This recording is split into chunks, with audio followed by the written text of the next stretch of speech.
Petit changement quand même depuis lundi, le cours repart à la hausse, favorisé peut-être par un euro-dollar un peu plus bas, qui a touché hier des niveaux d'un 0,5. On a quand même un bon retour du blé et du maïs. Si vous voyez, on prend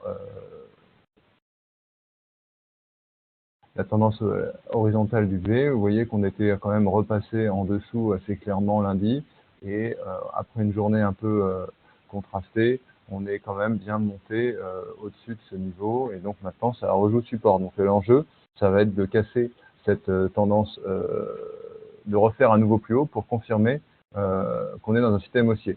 Si jamais ça venait à durer, il faudra à ce moment-là qu'on trace le cours comme ça sur ces deux points bas, et on obtient une tendance haussière assez court terme. Donc la confirmation de cette tendance, même si c'est déjà le cas avec le fait qu'on soit repassé au-dessus du support, ça va être que repasser au-dessus des cours de 175, 167.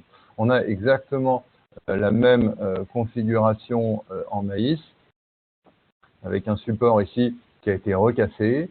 La tendance est, vous voyez, à peu près dans les mêmes prix, dans les mêmes eaux, et on a une tendance haussière qui se dessine un peu comme ça, un peu moins forte qu'en blé, mais une bonne tendance haussière. Voilà, pour le blé et le maïs, il est permis d'espérer qu'on retrouve des niveaux plus hauts qu'en début de campagne, dans les semaines qui viennent.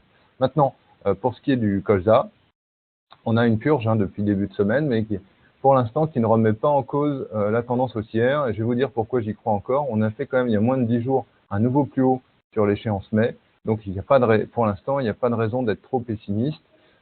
Surtout tant qu'on tient les niveaux de 410 euros. Vous voyez ici le 410 euros, un niveau extrêmement important. Tant qu'on se maintient au-dessus, il n'y a pas de raison de perdre espoir. On peut espérer que le marché se retourne et repasse au-dessus. Enfin, pour terminer, le jour de soja, vous voyez, a cassé son triangle et part gentiment maintenant à la baisse sur des niveaux de 3,35 et logiquement devrait atteindre les 330. Et